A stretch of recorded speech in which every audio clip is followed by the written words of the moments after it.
Hi guys, and welcome to our review for Game of Thrones Season 8, Episode 5. I am as usual your host, Kees Cornelissen. Unfortunately, Ryan couldn't join me, but I have Irina here to review this episode, which has a lot going on.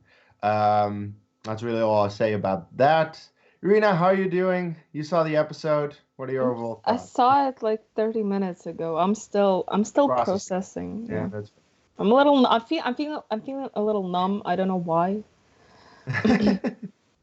well, that's probably my protecting mechanism working or something like that. Well, this is the penultimate episode of the show. After this, only one left, and this was the big expected battle for the throne, battle for King's Landing, where Daenerys takes on Cersei's army. And tries and succeeds to get to King's Landing. Now, this episode actually reminded me a little bit of The Long Night. I liked it more than The Long Night because actually I could see something for the entirety of the episode. Plus, I like more minutes of this episode than The Long Night. I loved the first 40 minutes of this episode. A lot of good stuff, unexpected things, cool things that I've always wanted to see since season 1, really. And then Daenerys starts to burn King's Landing, and I'm like, what are you doing? What is happening? And Benioff and Weiss, I really, really, really hope that your Star Wars trilogy gets canceled. I don't want you to write anything that I love anymore because you're screwing up everything. Yep. They have been screwing up everything since season 6, since they took over the show. Actually, since season 5. Season 5 already had a shit ton of issues, in my opinion. And this is actually, as of right now, the worst reviewed season so far on IMDb, and I don't think that'll get better with the next episode. And it's like, it seems that they have interpreted the word unexpected by doing everything we don't want. Rather than in the earlier seasons when they did stuff we didn't expect, maybe didn't want at first, but then we're like, oh, that was actually really cool. Like the Red Wedding, Ned Stark's beheading, all that kind of stuff that was unexpected. And initially we were like, what just happened? But we came to peace with it and we liked it. The stuff that they're doing now, nobody's liking. I'm seeing everyone's reaction. Nobody's liking it. Mm-mm. So that's kind of, what was once again made clear in this episode. Do you have any overall thoughts before we just get into it? No, let's go like scene by scene, point by point, and I think summary will be big one, but let's just get into it. All right, fair enough. Well, the episode starts off with Varys writing a letter to I don't know who about Jon's lineage, of course. But he gets stopped in his tracks because, Tyrion has told Dany that Varys is conspiring against her, and he gets executed. You did not think that Varys would die, period. Yeah, I really didn't. By the way, that's a good point to go back to. Who was he writing to? That's a good question. Or maybe this will never be answered. I'm not gonna hope for anything anymore. Like, maybe it really doesn't matter. No, that's the thing. It will probably never get answered ever. Yeah. Like, what did Daenerys whisper into Jorah's ear when he was on the pyre? Who knows? Whatever. Varys died, unfortunately, very unfortunately. He didn't deserve this. He was right. Didn't deserve this. I do believe he wanted the best for people all the time. Yes. Yeah, that's what he's been saying throughout the show. He always wants the best for the realm, and he realizes when he sees a good or a bad ruler, and he realized it with Daenerys that she wasn't good. And after this episode, yeah, he was right. He gets executed. Also, Tyrion and Daenerys have a conversation. Have a couple of conversations before the battle actually starts, and by this point, Tyrion is messing up in every single way, especially in the eyes of Daenerys. Mhm. He is just doing everything he wants rather than what he needs to do to serve his queen. And I don't know really how good his intentions are at this point, but I fear for him. Mhm. I also fear for Daenerys, but we'll get there in a bit. But yeah, Tyrion is not in a good place after this episode. He's been way too reckless. He Yeah, has been for a way too long. I think Danny has forgiven him too much. I think in this yeah, point they brushed over the fact that he told Varys and she's like she didn't even like scold him a little bit. Yeah, she told him like you failed me once, one more time, that will be the last time. Yeah, how many times are you gonna say that? yeah. No, that's true. They were like, we can't make her kill him. We still need him. Oh, let's just like didn't happen. Let's make her forget about it. Just Let's whatever. brush over it. Let's give him Just some brush plot over. armor, and let's make him survive until the next episode. Yeah. Exactly. Um. So yeah, we get ready for battle. Yeah. Tyrion, well, messes up one more time, and that'll definitely get him killed. When he frees Jaime. That gave us a great scene.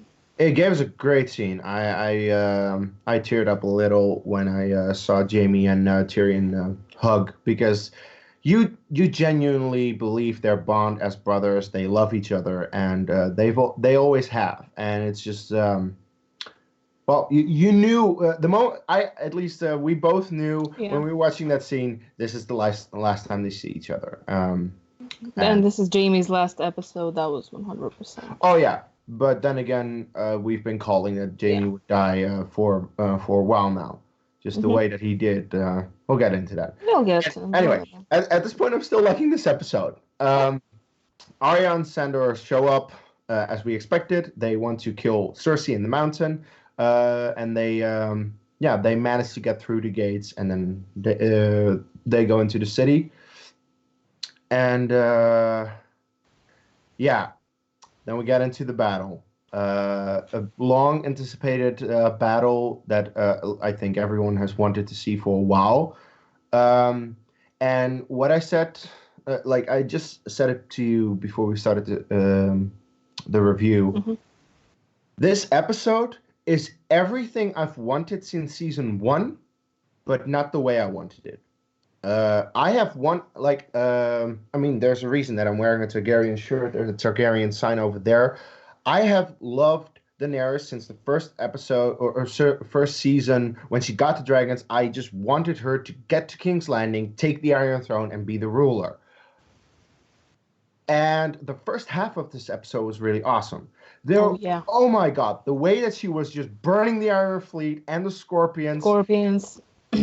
Oh, it was so awesome to see that. It's really, yeah, really, I've wanted to see it since season one, and especially after the recent things that happened to her. Like, yes, get redemption, burn these fuckers, and just get King's Landing. She burns through the wall to make sure Oh that her yeah. troops can go through. Very smart. Just like the Night King did. Yeah. Well, anyway, what are your thoughts on that battle? Just the thought of that battle gave me a smile, and that's the first time I think I had any other facial expression than just. And yeah, it was really good. That was the moment when we felt revenge for Rhaegal, revenge for Missandei. She burns the Iron Fleet. She burns all the Scorpions. She busts through the wall. Harry Strickland, poor guy, tried to run away. Couldn't. That's impossible. That was amazing. That was great. I was hyped. Cersei was standing there, seemingly calm about everything until she hears what happens. Yeah, So at that point, we think there's got to be something more because when yeah. she busts through the wall, I'm like, this is too easy. And that was the point where I like stopped feeling very excited, and I'm like, I don't think the writers can pull off something great right now. So Well, that's when I started feeling concerned. yeah, that's true because it is quite easy how she gets through Yep. everything, and we the thing was in the last season they said several times that they could take King's Landing within a day. with the army they had back then.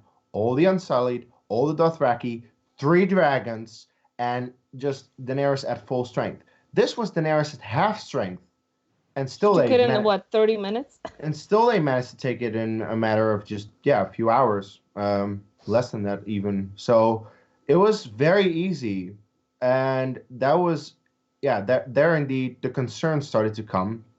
Like, we have half of an episode left. What is going to happen now? I honestly thought that Cersei would have like maybe an extra scorpion built in the Red Keep to then fire at Drogon at the last second. At least I hope they would. That would be unexpected and stuff that we were like, but that's the kind of unexpected that Game of Thrones should do. But that went out the window 4 seasons ago. So yeah, then everyone is just screaming for the bells. The Lannisters drop their swords. They give up. The bells start ringing, and Daenerys starts burning the city. And this is the moment that I really don't like Daenerys anymore, and it sucks. A character that I have loved since season 1 was my favorite character. Look, I will still claim that the Daenerys that we had in the first couple of seasons is still my favorite character. Mm-hmm. It's just that the show writers have fucked up way too much on all characters, really. Because Jaime is also completely messed up in this episode. All that kind of there's just nothing to justify what they do. You have issues. Tell us about it. I have huge issues with her. We see her really mad on Drogon. She still wants revenge. Now, I had this thought, like, that was the last moment we saw her face. That was the last time we saw Daenerys before she went and started just burning everyone. Yeah. And I'm like, I know you want revenge, but Cersei is the one who hurt you. That's why right now Cersei is a better character to me than Daenerys, because Cersei's revenge was always directed at the person who hurt her. Yeah. She never just created mayhem. Like, okay, she blew up the Sept, but basically everyone, basically everyone who hurt her was in it. Yeah. So she had no other choice. But I will say this: the revenge she put on Ellaria Sand with her daughter when she locked them in the cell, it felt 100 times more satisfying than when seeing Daenerys burn King's Landing, in terms of revenge and getting back at someone. And that was so elegant. Cersei's move. It was elegant. It was so vicious and evil, and I just couldn't stop thinking about. Like, I do want revenge for Rhaegal. I do want revenge for Missandei, but right now, what is she doing? That was all I could think. What is she doing?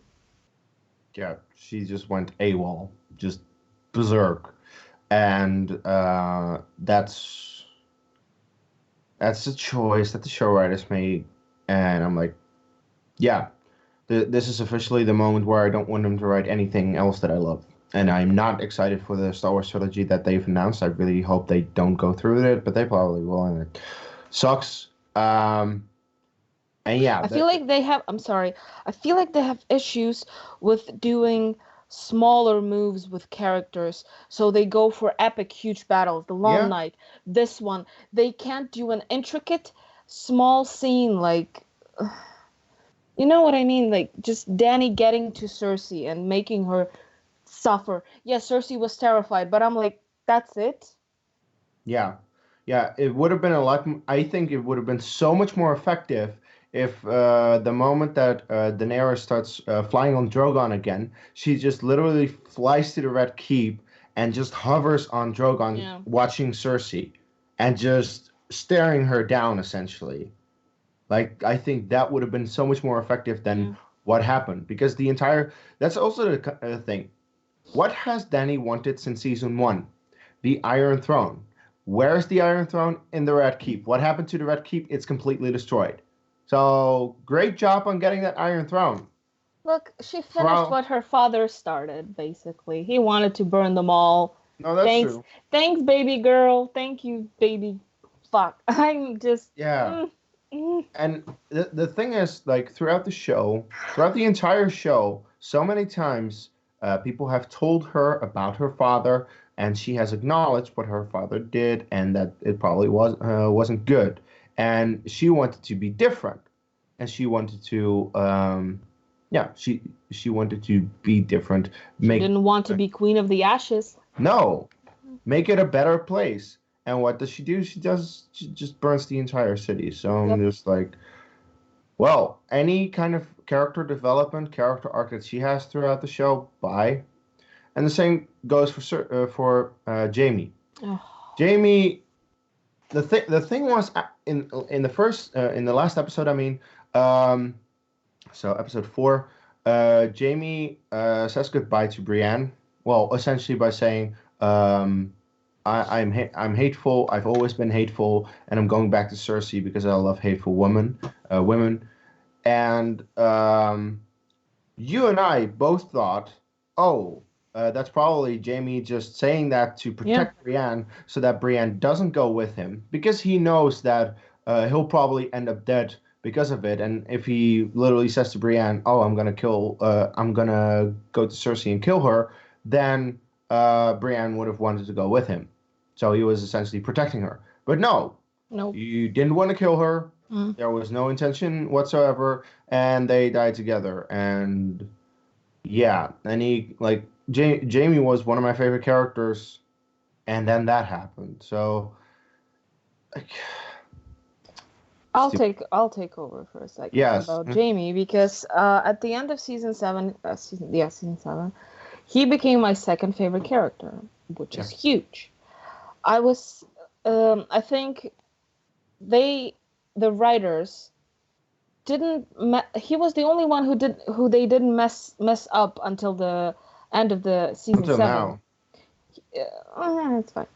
Like, Jamie was consistently great, and they were doing everything well. Well, they did with Jamie what they essentially also did with, of course, different writers, but with Ahsoka and the Clone Wars. The first time we see the character and we get to know the character, we hate the character.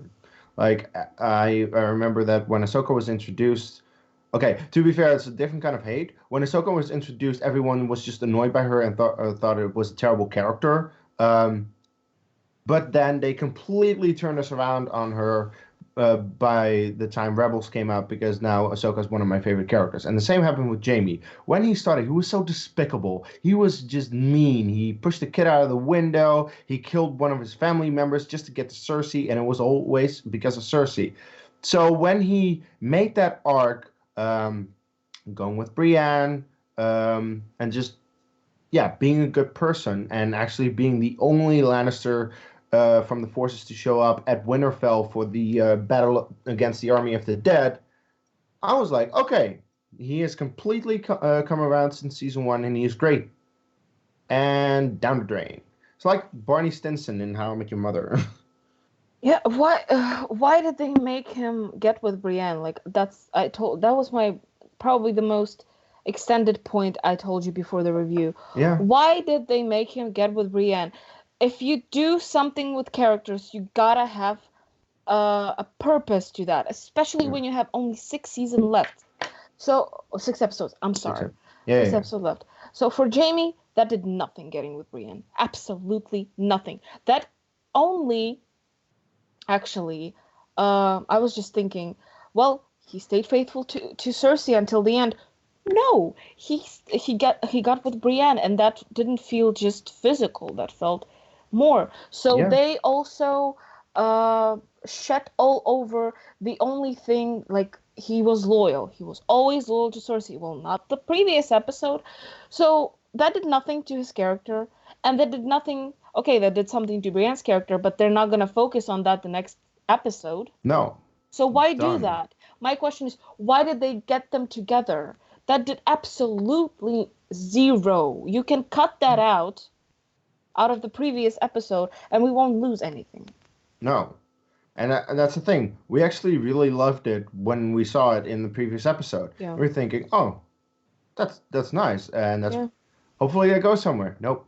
No. At least it doesn't seem like it, and I don't think they'll wrap that up in the last episode. So, No, absolutely not. well, we got Euron and Jaime who fight. Oh, whatever. Euron finally dies. Yeah, he does. As expected. Also, quite an uneventful character in my opinion. Like, he started pretty great, and this season he's just I don't know, Jack Sparrow. Discount Jack Sparrow. What I also hated about this episode with Euron, like a lot of people thought, what if Euron finds out that he's not the father? No, nothing happened with that. That's also the thing. Like the moment that they had a moment to mention it, like the moment that Euron says he fucked the queen, Jaime could have said, "That's my baby," and that would have changed it, you know. But no, that doesn't happen. They just fight and Euron dies, and that's it. No point. That's it with you. And yeah, and it once again shows that Benioff and Weiss have no idea what George R. R. Martin is doing. George R. R. Martin always has purpose to setting up things and then having it pay off at one point. And that was the brilliance of the first 4 seasons. All the storylines, all the things that you saw were interwoven, would ultimately have some kind of payoff, and everything in the first 4 seasons got a payoff. Whether you liked it or not, that's different. That's, of course, everyone has an opinion and it might differ, but at least it did have a payoff at one point. And in the last couple of seasons since Benioff and Weiss took over, there has been set up to things that were never paid off, or we suddenly got something that was never set up. And that's what they are clearly just forgetting. And honestly, like, someone might listen to us and they're like, you want payoff, you want an instant gratification. No, there were so many setups throughout the last couple of seasons, and there's nothing. So my question is, what's the point? So next time I'm gonna rewatch the show, I'm like, okay, I know that's not going anywhere. I know that's not going anywhere. Yeah, that's the thing. They are actually, what I noticed about this season, and it's pretty stupid, their idea of making it like a last season, they are mirroring the greatest moments of the show. We had Hardhome mirrored with the Rising of the Dead. Yeah. Jaime and Tyrion, when Jaime was freeing Tyrion, that was a very similar moment. So every kind of great season, great moment right now. There are more. I can remember right now, but there are. We have more. I have at least one written. No. I mean, like, in this season, I just can't remember because I didn't prepare this. But off the top of my head, those two. Yeah. And I know there's more. Well, of course, the entire first episode where the Dothraki and everything coming into King's Landing was very much like when King Robert in season 1. Like, yes, they're trying to mirror season 1, and they're trying to have epic, insane battles. Game of Thrones was never about that. When there was a battle that was set up, that was and it always played out in ways that you didn't expect it to play out. And it always had you on the edge of your seat. This battle didn't have me on the edge of my seat after a few minutes. The battle started, and after 10 minutes, I was like, oh, and now what? And then it now it's everyone against Drogon, but they don't stand a chance against Drogon, so what's the point? No, whatsoever. Everyone's just dying right now, and we should get to Arya. Well, first of all, Grey Worm, the Unsullied, and the Dothraki all are behind Daenerys, and Grey Worm throws the spear, and it becomes very bloody. And I'm like, yeah, okay, blood and gore has been in the show a lot, so I guess that's why they did it. Doesn't have any purpose. But there's one big thing that does happen at that point. Jon is not behind her, and he stands. He doesn't charge. He is like, I'm just going to wait here and he actually screams, stop. Like, don't do this, please. Stand your ground, Yeah, exactly. No one listens to him. and They need to protect themselves at this defend. yeah, no, and that's the thing. He does defend himself against charging people like him. Yeah. But he actually does one big thing. He kills one of his own men, trying to rape or just kill a woman because Rape. John, yeah, because John thinks it's morally wrong, and that's what I actually did quite like about the episode. That at least John was good. John was how he's always been. Like he is very like he really believes in being morally right about stuff, and that at least that was a good thing. I'm like, okay, so what does it mean that he killed the Northman? Maybe it would have been more telling if he killed the Dothraki dude. Maybe That would have been like, that would show that Jon is no longer behind them. Yeah, he killed his own dude, but we know that Westerosi are also scum sometimes. true. But the problem with this, with Unsullied and Dothraki going apeshit on everyone, this is exactly what everyone was afraid of from the beginning when she came over. They're gonna rape, they're gonna pillage, they're gonna kill just to kill. What do you expect now? There are still millions of people in Westeros. And do you want to kill them all and just live with your Dothraki and Unsullied? Is that your plan now? No, I'm sure she wasn't thinking at this point, but no. Well, anyway, yeah, we get to the Hound and Arya. They get to that room that Cersei built with a map of Westeros, and the Hound tells Arya to go back. Arya does so and thanks him, and I think that's really the ultimate like forgiving moment that Arya truly forgives the Hound of what he did, because the Hound was on her list at one point, not anymore. I think she also thanked him not only for this moment, but he saved her life when she was little many times. Yeah. Yeah, that's true. That was a nice moment for them. Yeah, it was a nice moment. And, well, as everyone expected, Clegane Bowl. That was actually pretty nice. That was something that I thought was probably the best part of the second half of the episode, where we finally get the Hound versus the Mountain. Because it's something that a lot of people have been waiting for. And also the way it starts, where Cersei is like, don't do it. And Qyburn is like, no, don't do it. Yeah, he by just Qyburn. smashes him. Like, wow. That was pretty awesome.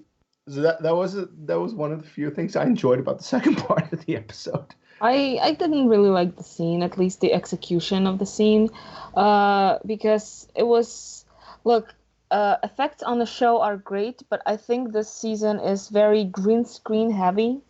Like, I can see the green screen all the time. A lot, yes. It distracts me greatly. I don't know why, because it wasn't like this last season. I didn't notice that much green screen. Well, but anyway. That's the thing. It seems like they're just on sets in this season.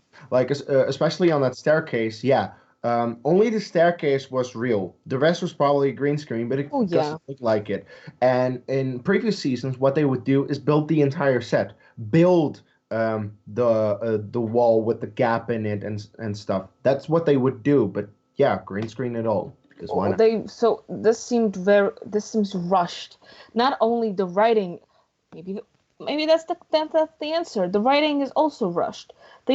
Although they had 2 years to do this. Anyway, so during 2 years, we needed to wait. During this scene, I was just distracted by the green screen behind, and the Mountain looked like Darth Vader when the helmet was off. I swear to God, it was. Yeah, no, I'm not against him being such a zombie, but I wouldn't have minded if they just kept his helmet on. It was Resident Evil-ish, I told you. Also with a green screen, because that's what Resident Evil movies are like. That's just a lot of gore and scary zombies and green screen. True. Well, but they both die. Yeah. There was one moment, though, once again, mirroring a previous season, where Sir Gregor is trying to push the thumbs through Sandor's eyes like he did with Oberyn.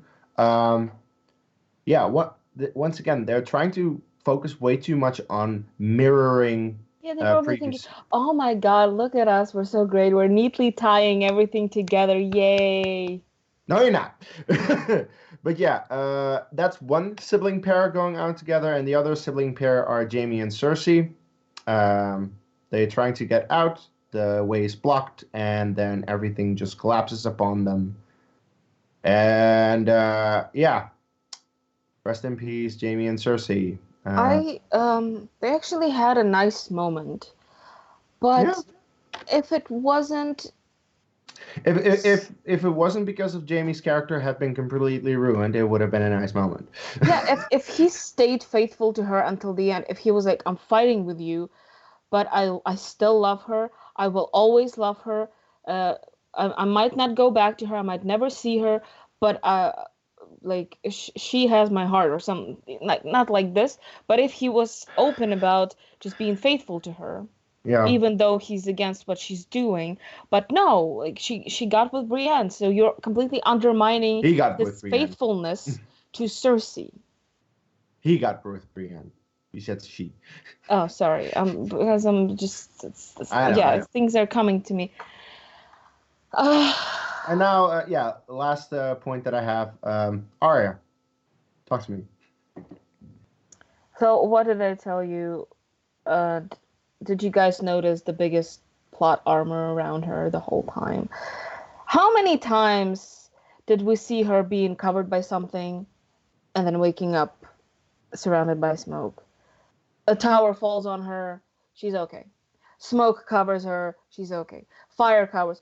That happened like 4 times or something like that. Yeah, I honestly don't think it's less than four, if not more. it happened way too many times, really. And yeah, it is just that's the thing. There's only one reason because Arya now has Daenerys on her list. You even said it. She had the wrong queen on her list. She Yeah. doesn't want to kill Cersei. She wants to kill Daenerys, and that's the thing. She survives because she probably has to kill Daenerys in the next episode. That's probably how it's written. And the Um, horse survives. The horse survives. fucking horse. Yeah. At this point, it's like, what the hell happened to the show, to this episode, to everything? I don't get it. I really don't. It's ridiculous. That's what it is. It is. And a show that I used to absolutely adore, used to be extremely excited for seeing new episodes since 2013 when I started watching the show. I started with the, like I watched. I remember binging seasons 1 and 2 in a weekend simply because it was that good, and then I just wanted to watch the episodes as they come out week by week, and I've been doing that since season 3. I've been rewatching the show every time that a new season was done to see how the first couple of seasons tie into the new season, and like where do you see certain characters, and you really need to rewatch it to follow everything. Um, that was my feeling of Game of Thrones a few years ago. Then season 5 and 6 and 7 and now 8 happened, and it I'm severely disappointed, and it sucks. I don't want to be disappointed. I want the show to be great. I want them to have a great ending, but I have strong doubts about that. Yeah, I'm done being excited about it. Yeah, We will watch the last episode I'm as reviewing. soon as we can. Yeah. But it's very difficult to speak. I'm disappointed in terms of you introduced me essentially to the entire show last year. Yeah. I've tried watching it before, but I like a few years ago, but I didn't have time. It just didn't take with me, Yeah. and I cannot express the excitement I had for having a chance to watch one last season of the show, episode by episode. The what every fan, everyone had an opportunity like that. I only Yeah. got it on the last season, and it really, really hurts. It really Yeah. hurts to just experience what I'm experiencing right now No, because I got I know. into the show so much. Yeah, no, that's true. And like what you wanted from this season is with every episode that you were on the edge of your seat, wanting to see what happens next, see my reaction as well. Yes. Because essentially the first 7 seasons, parts were spoiled for you. There were things you didn't know, and of Yeah. course I had already seen it several times, so there was no shock on my face really. And you wanted to see that, and Yeah. you didn't get to. You didn't get to see the excitement and the shock and just the good emotional reactions we had to this show, because I had it since 2013. I remember watching the Red Wedding. I remember watching The Viper and the Mountain. I remember watching Hard Home the most out of all of them. My initial reaction, like I stayed up for that episode until 6 a.m. in the morning for me to finally be able to see that. When I was able to finally just watch the episode by myself, and just being extremely hyped of what just happened. Um, and that's something that you'll never see, and that's very unfortunate. So yeah, that's why we're this disappointed. We wanted it to be great, and it wasn't, at I least will in our opinion. I will say one thing that's probably still alive for me. First, a little preface. This episode made me want to see Grey Worm and Dany die, and I love those characters, and I hate that it made me want this. Yeah, At least my favorite character in the show, Jon, is still okay. for the moment, yeah, He's still completely fine for me. I don't know what has to happen. If he kills Dany, I'll be completely fine with that. So that's the most extreme I can think of right now. yeah. And at least my favorite character is consistent. A lot of people like hate him. He's whiny and shit. But No, he's not. people say that, but I love him, and at least he wasn't ruined. So there is. So when I rewatch this show, I will love him as I did, and I'll know that he's gonna be fine until the end. Of course, maybe this episode is gonna shit on that too. Do you want to do that? Do that. Oh, Sure. hopefully not, but no. Hopefully not. So, Yeah, like for me, Daenerys was my favorite character. At this point, I don't know anymore, but Jon has really crept up there for me. Like initially, I was just like, oh, Jon, fine, cool, whatever. But yeah, the way they have progressed his character throughout the show was awesome. Of course, Hardhome did him a huge favor. oh yeah. Um, so yeah, that really helped. But yeah, Jon is a great character, and he's my second favorite at least. So yeah, I think that's really all we can say, guys. Please let us know in the comments your thoughts on this episode, your thoughts on why you are maybe also disappointed or why you don't agree with us, why you think this is still great. Please let us know in the comments below. Also, don't forget to give a like and subscribe to the channel if you haven't already. And not a lot of plugs. No, you don't really have plugs. You'll be here next week for the last episode review. Yeah.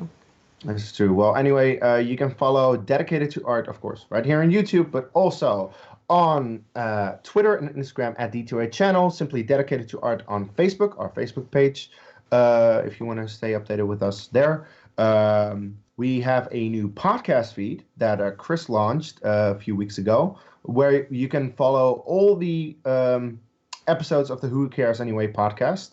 And speaking of Who Cares Anyway podcast, we have that every Friday. Last week we talked about Lord of the Rings. Yay. This week we'll probably talk about action movies in honor of John Wick coming out. So check that out. Friday, 8:30 p.m. EST.